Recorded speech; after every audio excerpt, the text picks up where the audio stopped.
आप अगर एक लोटा जल भगवान शिव को समर्पित कर रहे हो, आप एक बेलपत्र भगवान शंकर को समर्पित कर रहे हो, आप एक शमी का पत्ता भी भगवान शंकर को समर्पित कर रहे हो, आप भगवान शंकर का पंचानन स्नान करा रहे हो, आप भगवान शंकर के मंदिर का शिखर दर्शन कर रहे हो, आप भगवान शंकर के मंदिर में जाकर झाड़ू लगा रहे हो, पोछा लगा रहे हो, सफाई कर रहे हो, तो भी तुम्हारी चित्तवृत्ति में रहना चाहिए कि जब किसी पर दुख की घड़ी आए, किसी पर तकलीफ आए, किसी पर कष्ट आए, हमारा करा गया पुण्य हम उसके खाते में दे सकते हैं। हम अपने पुण्य को दूसरे के खाते में प्रदान कर सकते हैं।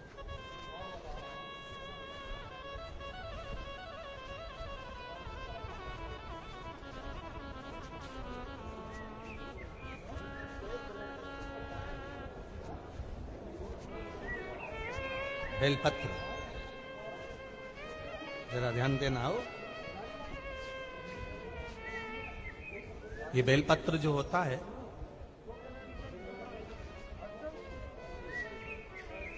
इस बेलपत्र पर कभी कभी आपने देखा होगा कि कई लोग बीच वाले पत्ते पर चंदन लगा देते हैं। ये जो बीच का पत्ता होता है इस पर लोग चंदन लगा देते हैं। शिव महापुराण की कथा कहती है अगर भूलवश भी अनायास आपके पास बेलपत्र भी नहीं है, शिव जी का चढ़ा हुआ बेलपत्र भी अगर आपने उठा लिया और उठाकर उस बीच वाले पत्ते पर एक चावल का दाना रखकर भी आप भगवान भोलेनाथ को समर्पित कर रहे हो, तो ये समझ लेना कि तुमने महीना, 2 महीना, 4 महीना, 6 महीना, 8 महीने में, हम तो हमेशा कहते आए हैं, आज फिर कर रहे हैं, 1 महीना पूरा हो जाए जल चढ़ाते, 2 महीना पूरा हो जाए जल चढ़ाते, 3 महीना पूरा हो जाए, 4 महीने पूरे हो गए, 6 महीने पूरे हो गए, या आपका साल भर पूरा हो गया, प्रयास करा करो एक बीच वाले पत्ते पर एक चावल का दाना रखकर शिव जी को समर्पित करना। क्यों? जो तुमने पूर्व में जल चढ़ाया है वो चावल का दाना अक्षय, उसको अक्षत माना जाता है, अक्षय माना जाता है। मतलब तुमने अभी तक जो जल समर्पित करा है वो कभी समाप्त नहीं हो सकता, उसका पुण्य तुम्हारे खाते में चले गया, अब तुम उसको किसी को भी प्रदान कर सकते।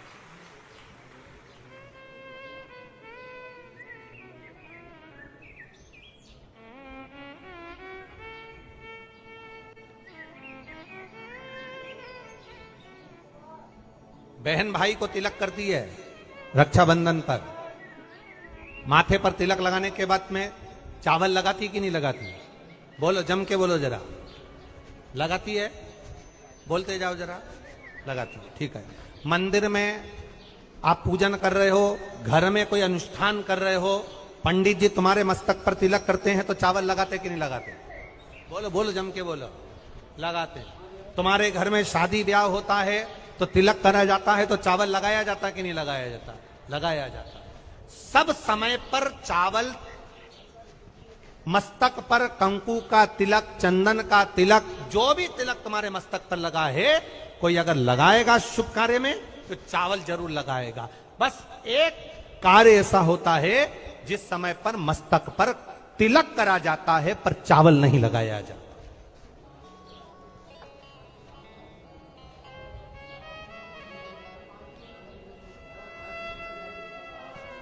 एक समय ऐसा होता है जिस समय तिलक करा जाता है पर चावल नहीं लगाया जाता।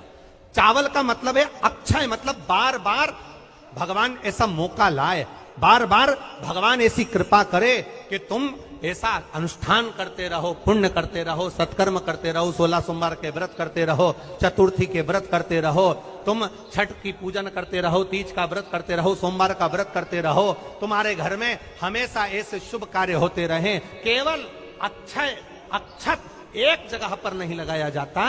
कब नहीं लगाते अक्षत को? मस्तक पर तिलक करते समय अक्षत कब नहीं लगाया जाता? केवल एक समय पर। कब? जब घर में कोई शांत हो जाता है और शांत होने के बाद जब मस्तक पर पगड़ी का क्रम होता है, उस पगड़ी के क्रम पर तिलक तो लगाया जाता है पर चावल नहीं लगाया जाता।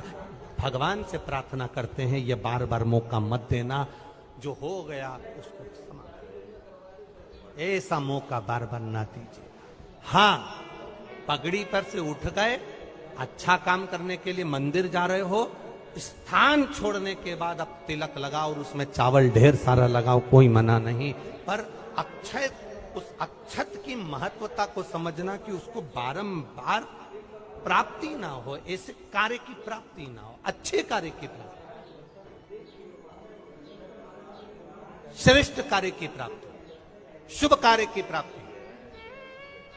अगर मौका मिले तो एक बार भविष्य पुराण, और एक बार मौका मिले तो कुर्म पुराण, और एक बार मौका मिल जाए तो नंदी पुराण।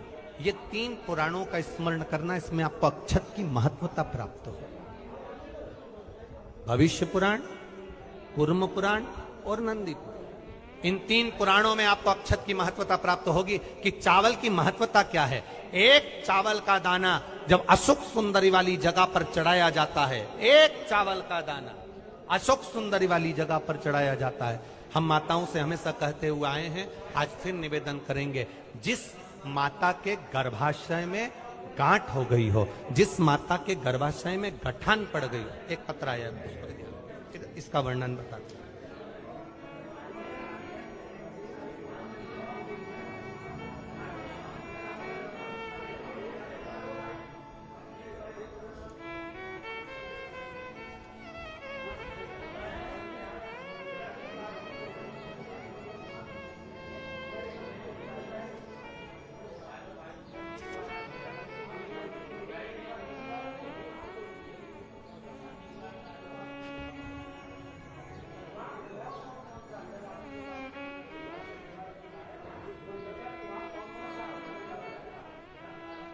मैं गंगा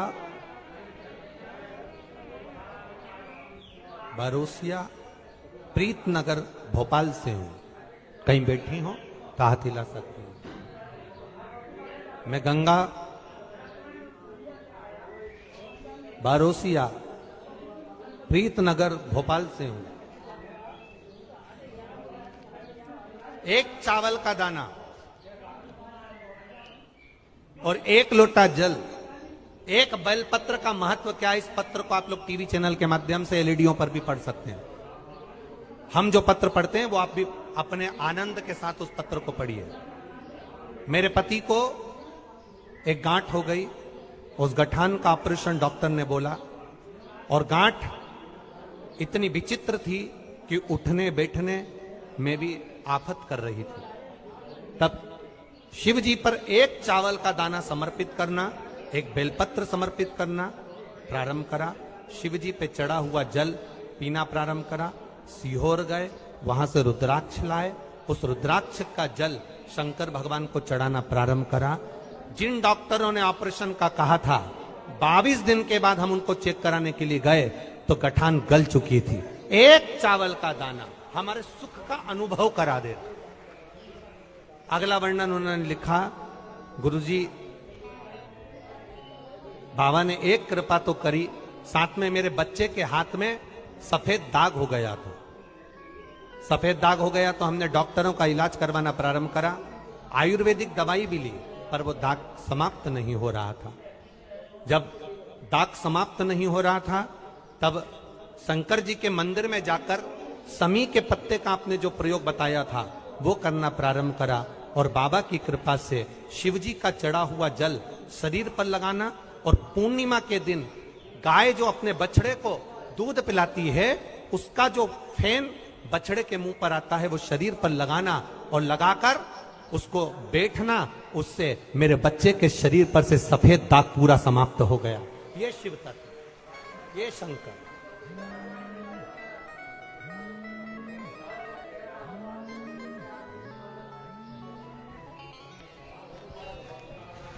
खाली न जाता कोई दर से तुम्हारे, खाली न जाता, आप भी बोलिए, दर से तुम्हारे मैं भी खड़ा हूँ नन्ही बाहें पसारे, अपने हृदय से लगा लो, लगा लो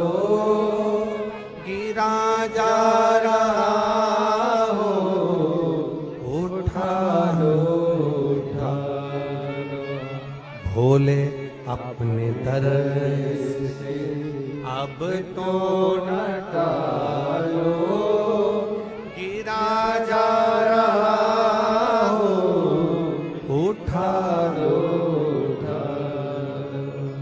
एक अक्षत, एक चावल का दाना।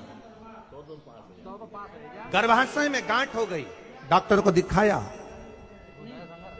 गर्भाशय में बच्चा दानी के अंतर्गत गांठ पड़ गई, गर्भाशय में गांठ पड़ गई, बड़ी तकलीफ की जिंदगी जी रही है। डॉक्टर कह रहे हैं ऑपरेशन करवाओ, डॉक्टर कह रहे हैं ऑपरेशन करवाना पड़ेगा। एक बार मेरे भोलेनाथ पर जल चढ़ाना प्रारंभ करो, एक चावल का दाना। अशोक सुंदरी की, अशोक सुंदरी की जगह मालूम है ना सबको? अरे बोलो, अशोक सुंदरी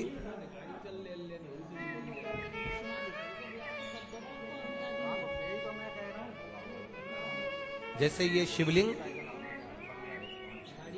ये जलाधारी गोल माता पार्वती जी का हस्त कमल, यहां से जो जल बहता है, इधर गणेश जी का सीधे हाथ पर स्थान, इधर कार्तिकेय जी का स्थान, बीच में मोटी सी एक लाइन होती है शिवलिंग के सामने, वो अशोक सुंदरी का स्थान। कई बार वहां सांप बना होता है, कई बार अशोक सुंदरी का स्थान बना होता है। ये शिवलिंग, पार्वती जी का हस्त कमल, गणेश जी का स्थान, षडानंद कार्तिकेय जी का स्थान, बीच में अशोक सुंदरी का स्थान। ऊपर से जो बूंद बूंद पानी गिर रहा है वो शंकर भगवान की 5 लड़कियां, जया, विषहरा, शामरीबारी, दौतली और देव, ये शंकर जी की 5 बेटियां ऊपर से जल गिरा रही। तो अशोक सुंदरी वाली जो स्थान होता है, जब आपके गर्भाशय में या शरीर में पुरुष हो, स्त्री हो, जिसके पूरे शरीर में कहीं पर भी गांठ पड़ गई हो और गल ना रही हो, एक चावल का दाना अशोक सुंदरी वाली जगह पर चढ़ाना प्रारंभ करो, शिव जी पे जल चढ़ाना प्रारंभ करो, उस जल का आचमन करना प्रारंभ करिए। आप 3 महीना, 4 महीना, 5 महीना करते रहो, उसके बाद जांच जरूर करवाना हॉस्पिटल में जाकर कि गांठ गली कि ना गली। पर विश्वास रख, भरोसो दृढ़ इन चरणन करो, श्री वल्लभ नक चंद्र छटाबिन सब जग माही अंधेरो। भरोसा मूर्ण होना चाहिए, भरोसा मूल हो। हमारा अगर विश्वास नहीं है तो फिर भगवान भी नहीं है। मानो तो मैं गंगा मां हूं, ना मानो तो बहता। आपका अगर भरोसा कहता है कि मैंने जल चढ़ाया और मेरा महादेव सुनेगा, आपने सोच लिया कि मेरा महादेव सुनेगा, तो महादेव सुनेगा। और आपने अंदाजा लगा, कई लड़कियां जब शादी करती हैं तो पहले से गलत सोच बनाकर आती हैं कि सास तो डेंजर होती है। कईयों के मन में भाव आता है सास बुरी होती है, सास अपशब्द कहती है, सास गाली देती है। कई लोगों से सुना, जिससे मिलो उसकी सास ऐसी हो गई, कोई ने कहा हमारी सास ऐसी थी। लड़कियों ने अपनी चित्तवृत्ति में भर लिया कि सास बुरी होती है। जब चित्तवृत्ति में भर लिया कि सास बुरी होती है, तो वो कितने भी अच्छे घर में चली जाए, उसको सास बुरी ही लगेगी, ये निश्चित है। और अगर आपने मन में सोच लिया कि जो किस्मत में लिखा होगा देखा जाएगा, संसार सागर में जन्म लिया है, सुख दुख चलता रहता है। अगर कोई बेकार भी मिल गया ना, तो अपना स्वभाव से मैं उसको अच्छा बना लूंगी, मुझ में वो क्वालिटी है, तो वो अच्छा हो। आप पहले से विचार कर लीजिए। आज के जमाने में लोगों को ना तो लिखना आता है ना विचार करना आता है। एक फेसबुक पर हमको तो आशीष ने बताया, एक फेसबुक पे लिखा हुआ था, एक फेसबुक पर किसी ने लिखा था, आज पुत्र रत्न की प्राप्ति हुई, सभी मित्रों का आभार। क्या लिखा था फेसबुक पे? अरे बोलो तो जम के, आज मेरे घर पुत्र रत्न की प्राप्ति हुई, सभी मित्रों का आभार। अब मित्रों का आभार क्यों दे रहा है? पुत्र तेरा है कि मित्रों का?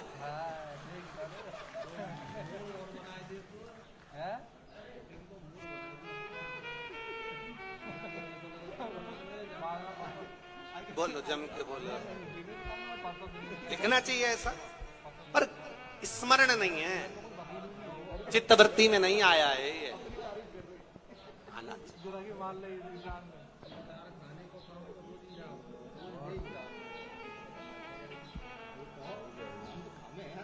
चित्तवृत्ति में आना चाहिए। आप क्या कर रहे हो, आप क्या प्रदान कर रहे हो, क्या लिख रहे हो, क्या बोल रहे हो, आपकी चिदानंद वृत्ति में ये आना चाहिए कि आप क्या कर रहे हो। आज मेरे यहाँ पुत्र रत्न की प्राप्ति हुई, सारे मित्रों का क्या लिखा है, 100% क्या प्रदान किया तुम?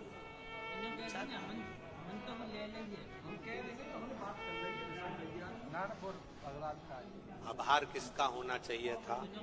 आज मेरे घर पुत्र रत्न की प्राप्ति हुई, महादेव आपका आभार, आपकी कृपा, आपकी दया, आपकी करुणा, जो ये पुत्र रत्न की प्राप्ति मेरे घर में हो गई, ये आपकी करुणा से, ये आपकी उदारता से।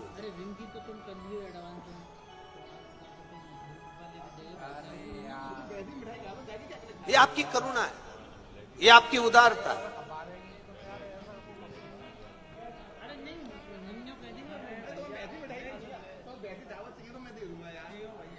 ये कथा हमने कल भी कहा था कि कथा और कहीं भी हो सकती थी, भोपाल में ऐसा जरूरी नहीं कि आदरणीय विश्वास भैया के यहाँ हुई, कथा कहीं पर भी हो सकती थी। पर ये कथा आदरणीय विश्वास भैया सारंग जी के यहाँ जो हुई है, हमने कल भी कहा था कि कहीं ना कहीं माता पिता का कोई पुण्य प्रबल हुआ होगा, जिसके कारण बस ये आशीर्वाद के रूप में ये कथा आदरणीय विश्वास जी सारंग जी को प्राप्त हो। और वो पुण्य कैसा? जब हमने पता करा तो हमारे स्मरण में आया कि जब स्वर्गीय श्री कैलाश नारायण जी सारंग जी बीमार पड़ गए, और बीमार पड़ने के बाद जब दिल्ली में एडमिट हो गए और उनका इलाज चलता रहा, तब हम कभी भी जजमान परिवार से ये कुछ भी नहीं पूछते और ना हम उनसे बात करते हैं कि तुमने क्या करा क्या ना करा। हम तो हमारे जो सेवादार लगे रहते हैं, कार्यकर्ता लगे रहते हैं, उनसे पूछते रहते हैं। तो बताया कि गुरुजी विश्वास भैया सारंग भोपाल में उस समय पर भी मंत्रिमंडल में थे, जिस समय पर पिताजी का स्वास्थ्य खराब था, तो यहाँ पर संभालते हुए यहाँ पर भी सारी मीटिंग अटेंड करना और रात के समय जाकर अपने माता पिता की सेवा करना दिल्ली में, ये कोई सहजता का विषय नहीं होता। और उसी का पुण्य फल, उसी का एक आनंद, उसी का जो पुण्य है, उसी का जो पुण्य फल मिला है, वो ये उसी का पुण्य फल, ये कोई सहज नहीं।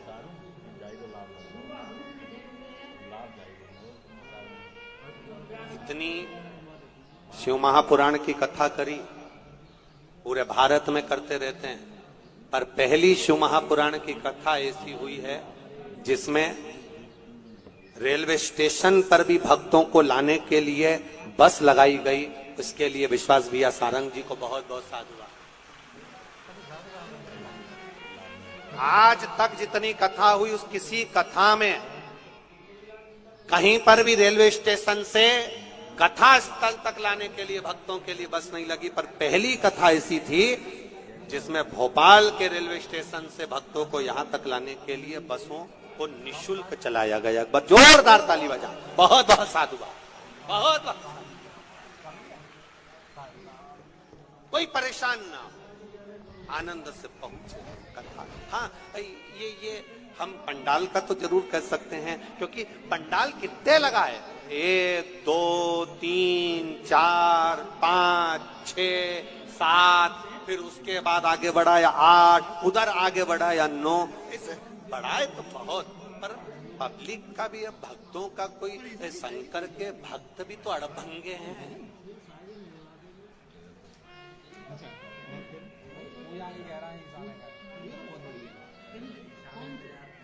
और मेरा विश्वास कहता है जितने पुलिस के कर्मचारी लगे हैं ना, ये भी टेंशन में होंगे, ये आ कहां से रहे रे। जो लगे होंगे ना वो भी थोड़ा सा टेंशन में होंगे कि आखिर ये कहां से आ रहे हैं, समझ में ही नहीं आता। और हर कहीं आके हर कहीं बैठ जाते हैं, जहां मर्जी पड़े वहां। कल बोल रहे थे भैया, कहने लगे गुरुजी आपके ये भक्त सुनते बिल्कुल नहीं है। हमने पूछा क्या नहीं सुनते? कहीं गुरुजी जो बैठ गया, हम उनसे कह रहे कि भंडारा चल रहा है भोजन कर लो, भंडारा चल रहा है भोजन कर लो, तो माताएं कहती है हमें मालूम है, हम नहीं जाएंगे। हमने कहा माँ क्यों नहीं जाओगी? तो कहे चले गए और दूसरा आके फंस गया तो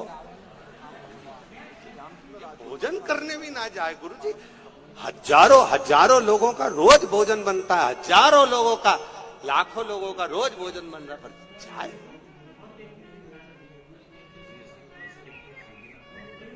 दंडवत प्रणाम आपको, प्रणाम। आपकी अविरल भक्ति को नमन करता हूँ, आपकी श्रद्धा को नमन करता हूँ, आपके विश्वास को नमन करता हूँ। दंडवत, बहुत बहुत साधु। पार्वती मैया तप करने जा रही है, पार्वती मैया तप साधना में डूबने के लिए जा रही है। शिवजी से कह रही है मैं अपना पुण्य आपको देना चाहती हूँ, मैं अपना पुण्य आपको समर्पित करना चाहती हूँ। आप इस पुण्य को प्राप्त करना, इस पुण्य को लेना, आप इस पुण्य को लेना। मैं आपको पुण्य देना चाहती हूँ। ये आवाज पार्वती जी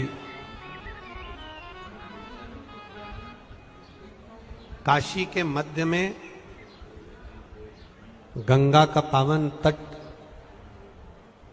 जहां पर माता पार्वती जी तप करने के लिए बैठ गई।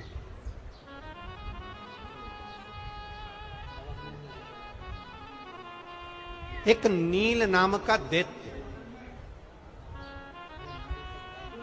जिसका नाम था नील नाम का दैत्य, और नील नाम का जो दैत्य था वो, उसने ब्रह्मा जी से वर प्राप्त कर लिया था कि वो रूप बदल सकता था।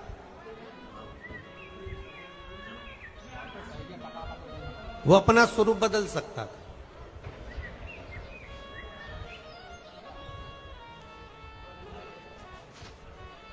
अपने स्वरूप को बदलकर कहीं पर भी जा सकता था।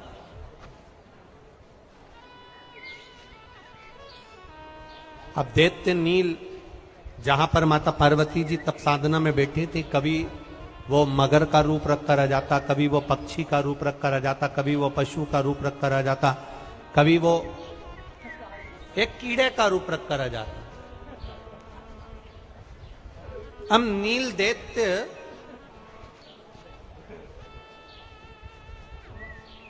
आज हाथी का रूप रखकर आ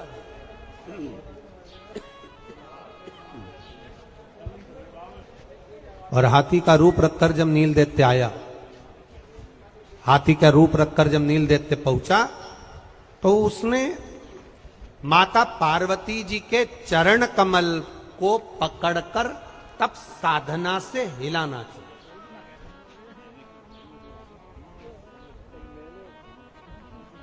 अब बहुत समझने वाली कथा है, बहुत बड़ा ध्यान दीजिएगा कि कई लोग प्रश्न करते हैं, गुरुजी आप कहते हो कि शिवजी पे चढ़ी हुई बेलपत्र खाना चाहिए, तो उस बेलपत्र को अगर हम पेड़ पे से तोड़ें और पेड़ पे से तोड़कर अगर खा लें तो क्या वो असर नहीं करेगी? जरा समझिएगा कथा को। अगर हम पेड़ पे से बेलपत्र तोड़ लें, वृक्ष पे से बेलपत्र तोड़ लें और वृक्ष पे से बेलपत्र तोड़ने के बाद अगर हम खा लें तो क्या वो असर नहीं करेगी? हम कहते हैं आप मेडिकल पे से गोली ले सिर दर्द की और खा लो। आप मेडिकल पे से पेट दर्द की गोली लो, खा लो, मना नहीं है। पर 2 दिन 3 दिन, एक दिन आपका सिर दर्द बंद हो गया, 2 दिन सिर दर्द बंद हो गया, एक दिन तुम्हारा पेट दर्द बंद हो गया और वापिस पेट दुखने लगा, वापिस सिर में दर्द होने लगा, तो बोलो डॉक्टर के पास जाओगे कि नहीं जाओगे? अरे बोलो, जम के बोलो जरा, जाओगे ना? फिर डॉक्टर जो दवाई लिखेगा वो खाओगे कि नहीं खाओगे? खाओगे ना। मतलब डॉक्टर की दवाई पर सील लग गई, अब दवाई तुम खाओगे तो वो असर करना प्रारंभ करेगी। अब बार बार ना सिर दर्द होगा ना पेट दर्द होगा। आप ले दवाई, आपने मेडिकल पे से ली, खा ली, आज बंद हो गया पेट दर्द, आज बंद हो गया सिर दर्द, आज बंद हो गया हाथ में दर्द, फिर वापस 15 दिन बाद आ गया, फिर 8 दिन बाद आ गया। पर मेरे देव अधिदेव महादेव को जो बेलपत्र चढ़ाकर हम खाते हैं वो शिव जी का स्पर्श हो जाती है, और शिवलिंग का अगर स्पर्श हो गई तो वो बेलपत्र नहीं रहती, वो शंकर की औषधि बन जाती है जो हमारा कल्याण कर दे। वो औषधि बन गई, और जब वो औषधि बन गई तो हमारा कल्याण निश्चित है। ये आवाज यहां की खोलो, अंदर की नहीं खुल रही है। वो औषधि बन गई, औषधि हमारे कल्याण प्रद है, औषधि हमारे लिए है। एक पत्र आया, देखिए।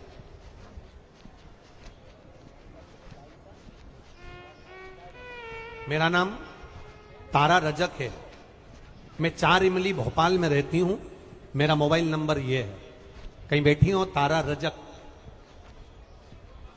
अगर कहीं बैठी हो तारा रजक तो हाथ हिला सकती है।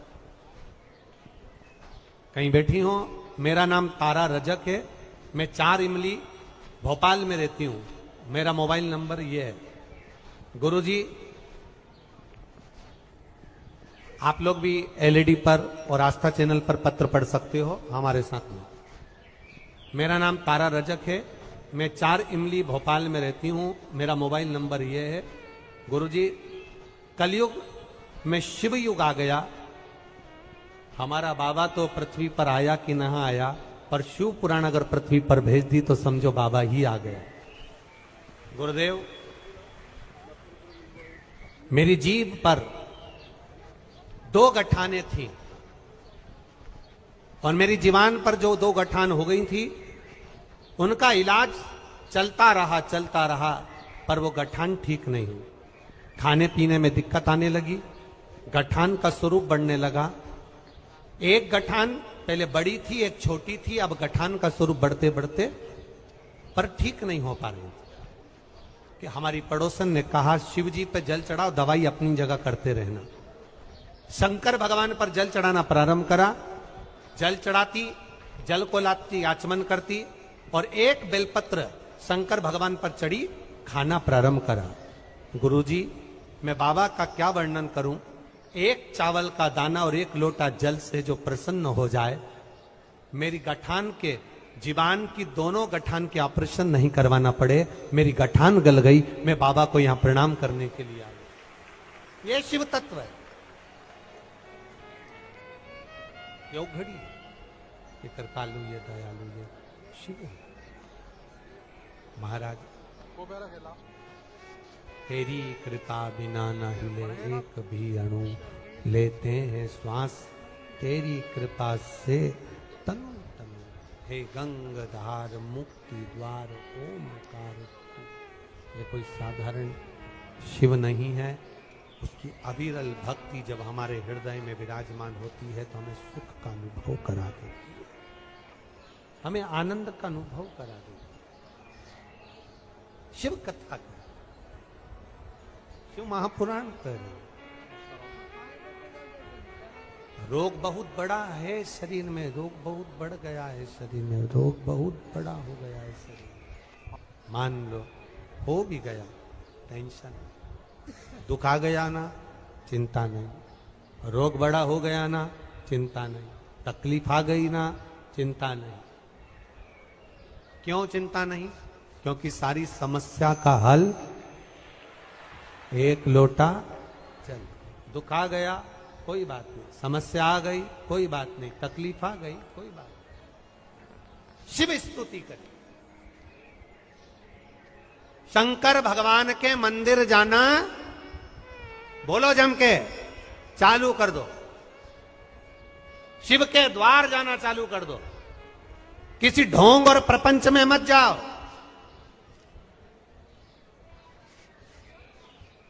कहीं ढोंग प्रपंच में जाने की जरूरत नहीं है। कहीं अंधविश्वास में पड़ने की जरूरत नहीं। किसी भ्रम में पड़ने की जरूरत नहीं। अगर पढ़ना है तो भगवान देवाधिदेव महादेव के चरणों में जाकर पड़ जाओ और उसकी स्तुति करना प्रारंभ कर दो। वो हाथ पकड़ लेगा और पार कर देगा। अकाल मृत्यु वो मरे जो काम करे चंडाल का, काल उसका क्या बिगाड़े जो भक्त हो महाकाल का। जो शिव का उपासक होता है उसको फिर डरना नहीं होता। क्या डर? आप जाओ शिवालय, आप जाओ शंकर की चौखट, आप जाओ शिव के द्वार, वो संभाल।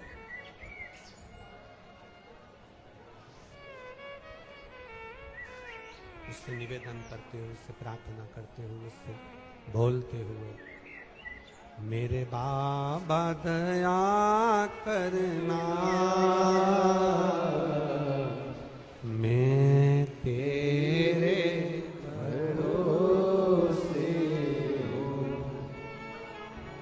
मेरे बाबा दया करना, मैं तेरे भरोसे हूँ। ना घर के भरोसे हूँ, ना परिवार के भरोसे हूँ, ना घर के भरोसे हूँ, ना परिवार के भरोसे हूँ। भोले बाबा दया करना, मैं तेरे भरोसे हूँ। मेरे बाबा दया करना, मैं तेरे भरोसे हूँ। ना इनके भरोसे हूँ, ना उनके भरोसे हूँ, ना इनके भरोसे हूँ, ना उनके भरोसे हूँ। भोले बाबा दया करना, मैं तेरे भरोसे हूँ। मेरे बाबा दया करना, मैं तेरे भरोसे हूँ। पूजा पाठ भले 10-20 मिनट की करो, पूजा पाठ भले 1-2 मिनट की करो, पूजा पाठ भले आधा घंटा 1 घंटा की करो, पर शिव पुराण कहती है शंकर पर भरोसा 24 घंटे करो।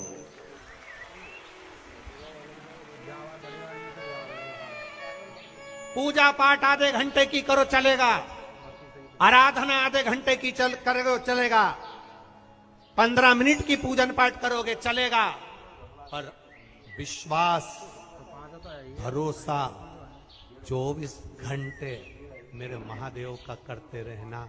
वो मुझे संभाल लेगा। जब गिरूंगा तब मेरे सामने रहे। ब्रह्मा ब्रह्मलोक में रहते हैं, भगवान विष्णु वैकुंठ लोक में रहते हैं, इंद्र इंद्रलोक में रहते हैं, पर मेरा महादेव, मेरा काल अधिपति, मेरा शंकर, मेरा ओघड़दानी, मेरा शिव इस पृथ्वी पर मृत्यु लोक में रहता है। तुरंत आ जाता है, तुरंत। पुकारा। तीन मित्र आपस में भिड़ लिए, लड़ लिए, तीन आपस में लड़ लिए। एक कहता है राम बड़ा, एक कहता है कृष्ण बड़ा, एक कहता है शिव बड़ा। एक संत ने कहा राम कृष्ण शिव सब एक हैं, इनको बड़ा और छोटा मत करो।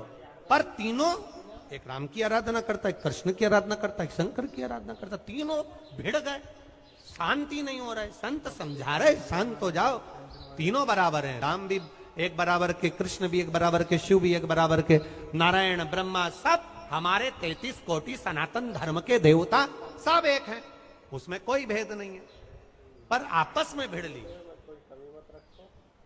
जंगल में गए, तीनों ने विचार करा, हम हमारे देवता को बुलाते हैं, देखें आते कि नहीं आते, कौन पहले आता है बस देखते हैं। बुलाया, मेरे राम जी, राजा राम जी, हे मेरे राम राजा, पधारो राजा राम, पधारो राजा राम। राम जी महाराज। दूसरे ने पुकारा, हे द्वारिकाधीश, हे मेरे कृष्ण, हे द्वारिका के नाथ, पधारो प्रभु। और तीसरा जो शंकर का उपासक था, एकदम भोला, जमीन पे से उठाया कंकर, हाथ में धरा शंकर और बोला भोले। जो बोला भोले, सामने खड़े थे शंकर। थोड़ी देर बाद राम जी आ गए, थोड़ी देर बाद कृष्ण जी आ गए। दोनों ने कहा, राम जी मैं इतनी देर से बुला रहा था, आप नहीं आए। राम जी बोले, तूने कहा हे अयोध्या के राजा राम पधारो। राम जी कहते हैं, तूने बोला अयोध्या के राजा राम पधारो, तूने राजा राम कहा। राज्य का जब राजा आता है तो ऐसे गाड़ी उठा के नहीं आ जाता है, पूरी प्रजा, राजसी ठाट, हाथी, घोड़े, पालकी सबको लेकर चलना पड़ता है, इसलिए मुझे आने में देरी हो गई। दूसरा बोला, भगवान कृष्ण से, प्रभु आप अब आए, इतनी लेट। भगवान बोले, तूने कहा द्वारिका के नाथ पधारो, द्वारिकाधीश पधारो, द्वारका के राजा पधारो। राजा आता है तो थोड़ा राजसी ठाट से आता है, तो इसके शंकर जी इतनी जल्दी कैसे आ गए? तो क्या वो तो फ्री, एकदम फ्री, ना तो वो राजा है, ना वो कोई स्थान का अधिपति है, वो तो घट घट में वास करने वाला कंकर में शंकर है। जब पुकारो तब साम, जब बुलाओ तब, जब बोलो तब तुम्हारे सामने। मेरे बाबा, ए दीनानाथ, तो चुप हो जा, पहले इनकी सुन लो, इनको स्तुति करना आती कि नहीं आती। तुम्हारी आवाज जरा तेज, जितने बाहर बैठे हैं, जितने सारे पंडालों में बैठे हो, एक भी पंडाल की आवाज कम नहीं होना चाहिए। मेरे बाबा,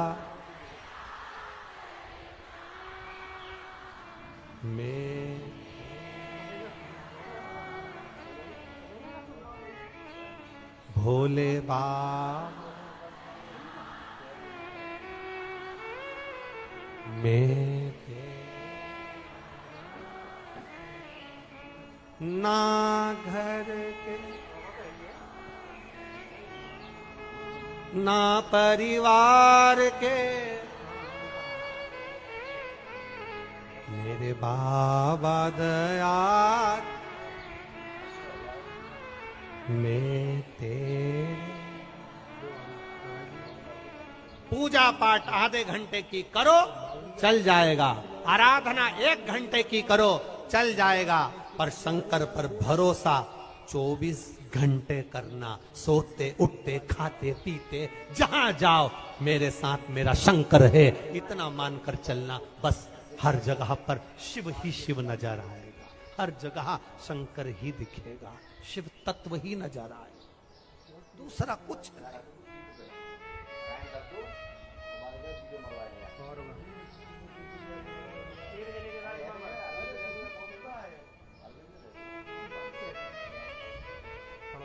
शिव को पाना सरल है, शंकर को पाना सबसे सरल, सारी समस्या का हल।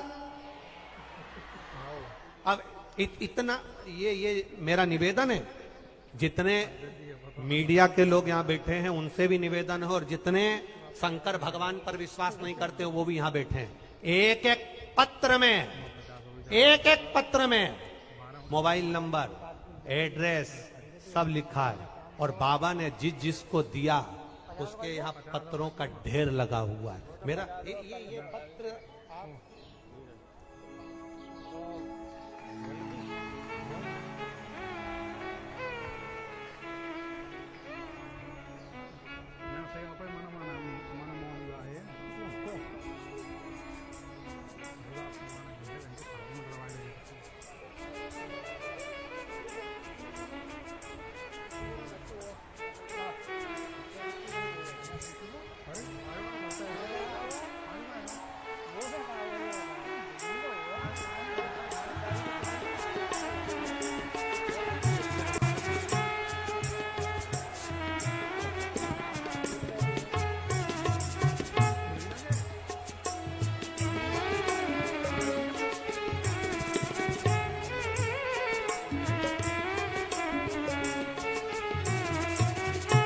ये इतने पत्र रखे हैं। मेरा निवेदन है, एक एक में एड्रेस है, एक एक में मोबाइल नंबर है, और मेरे त्रिकालदर्शी ने जिसको दिया थप्पड़ फाड़ कर दिया, वो प्रमाण है।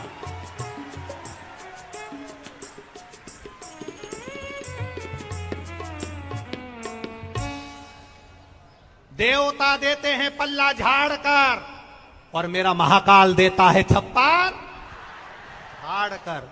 वो कम नहीं देता, उसका देने का तरीका अलग है, उसका प्रदान करने का तरीका अलग है। वो जब देता है तो छप्पर फाड़ कर दे। मेरे बाबा दया मैं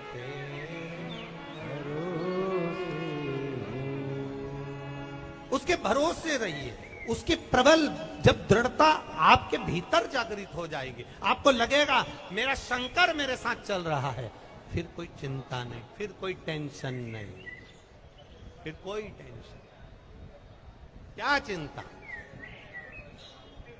आज कोई कह रहा था सुबेरे कि गुरुजी हमारे यहां पर कोई तकलीफ आती है तो हम विश्वास भैया को फोन कर देते हैं। हमने कहा विश्वास भैया का नंबर तुमको मिल गया क्या? कि विश्वास सारंग जी का नंबर चलता रहता है जो फोन कर देते। अरे गुरुजी, वो विश्वास भैया सारंग हर साल पूरे नरेला विधानसभा की जितनी माताएं सबसे राखी बनवाते हैं, तो सबसे उनका संबंध है बहन भाई का। अब बहन भाई का संबंध है तो वो हमारा भाई लगा, तो हम तो हर कभी फोन कर देते हैं, वो हमारा फोन भी उठा लेते। हमने कहा भैया गजब की बात है ये, तो वो सुनते बिल्कुल बोल दो और काम हो जाए, तो इससे बढ़कर शुक्र क्या चाहिए। जैसे आपका विश्वास हुआ उन विश्वास सारंग पर, वैसा अपनी दृढ़ता, अपना भरोसा एक महादेव पर भी होना चाहिए। वो है तो दुख नहीं, वो है तो तकलीफ नहीं, वो है तो कष्ट नहीं। साधो उसको,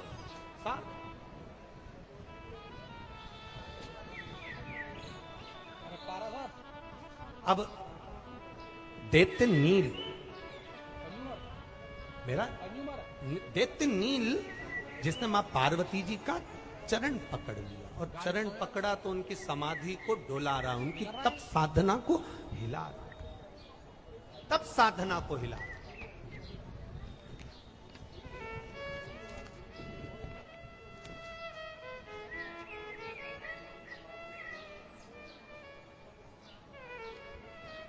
बोलना है, हम ही तो बोल लेते हैं। लिख कर भेज दो, मैं थोड़ा सा लिख कर भेज दो, मैं माइक पे। तब साधना, तब प्रमाण। पार्वती जी तब कर रही हैं, साधना कर रही हैं, और माता पार्वती जी तब साधना में डूबी हुई हैं। माता पार्वती जी जब तप साधना में लगी हैं, माता पार्वती जी जब तप साधना में लीन, तब वो दैत्य नील हाथी का रूप रखकर माता पार्वती जी के चरण को हिलाया। अभी तक दैत्य नील ने चींटी बनकर माता के कर्ण पर आया, अभी तक दैत्य नील पक्षी बनकर ऊपर से निकल कर गया, अभी तक दैत्य नील रूप बदल बदल कर भगवान माता पार्वती जी के शरीर के आसपास आया, पर चरण के पास नहीं आया था। आज हाथी बनकर चरण के पास आ गया। और शिव कथा कहती है, अगर आप जल चढ़ाने नहीं जा रहे हो शंकर जी को, और कोई तुम्हारे मोहल्ले की माता, कोई भाई, कोई बच्चा, कोई बुजुर्ग शंकर जी को जल चढ़ाकर आ रहा है या जल चढ़ाने जा रहा है, उसका मात्र दर्शन भी हो जाए तो समझ लेना कि तुम्हारा पाप कट गया। केवल जल चढ़ाने से दर्शन मात्र हो गया तो पाप कट गया।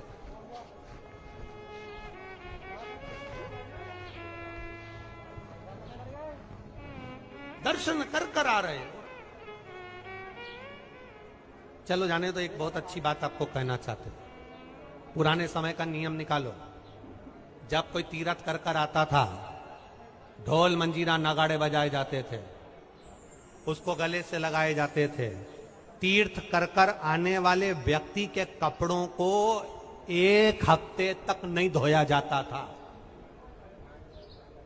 क्यों नहीं धोते थे? उनका कपड़ा घर में झड़ाते थे, रखते थे, पटकते थे, संभालते थे, यहां रखा वहां रखा। कारण क्या था? हम तीर्थ नहीं गए, पर हमारे घर का व्यक्ति जब तीर्थ कर कर आया है तो वहां की जो रज है, वहां की जो धूल है, वहां की जो माटी है, उस माटी से हमारा भी कल्याण हो जाए, इसलिए उस रज को हमारे यहां रखते हैं। ये भारत की भूमि की कुछ प्रधानता है।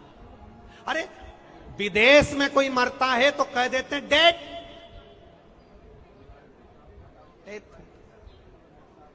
मर गया, डेड बॉडी, एक्सपायर, मर गया। विदेश में कोई मरता है तो वो डेथ हो जाता है, एक्सपायर हो गया, मर गया। पर भारत की भूमि पर एक बेवड़ा भी मर जाए तो उसके आगे लिखा रहता है स्वर्गवासी। बेवड़ा मरा पर स्वर्गवासी लिखा है। क्यों? क्योंकि यह भारत की भूमि एक ऐसी भूमि है जहां राम कृष्ण का जन्म हुआ, संतों का जन्म हुआ। पवित्र गंगा, यमुना, सरयू, सरस्वती, मंदाकिनी, क्षिप्रा, सरयू, ये सब इस पावन धरा पर बह रही है। इस भूमि पर कोई पापी भी मर जाता है तो वो नरक नहीं जाता, स्वर्ग जाता है, क्योंकि ये पावन धरा है भारत। स्वर्गवासी। अब पी पी के मर गया, इसके लिए तो लिखना था बेवड़ा।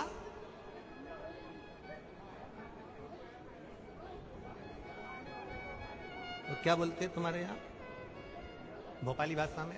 दारू कुट्टा। भोपाली भाषा में। अब मरा था तो लिख देना था, इसके आगे स्वर्गवासी क्यों लिखा? पर लिखा स्वर्गवासी क्योंकि भारत की भूमि पर मरा है। मेरा आप सबसे निवेदन है, अपने घर का एड्रेस बताओ किसी को, अपने घर का पता बताओ किसी को, उससे पहले बताना चाहिए कि मैं भारत का निवासी हूं, जिस भूमि पर गंगा, यमुना, सरस्वती बहती है। मैं भारत की धरा पर रहता हूं। ये भारत की भूमि साधारण भूमि नहीं है महाराज।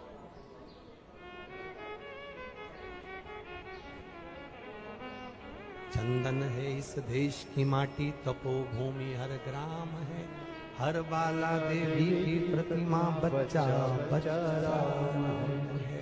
जिसके सैनिक समर भूमि पर गाया करते गीताएं, उसी माटी के हल के नीचे खेली करती सीता है। ये वो भूमि है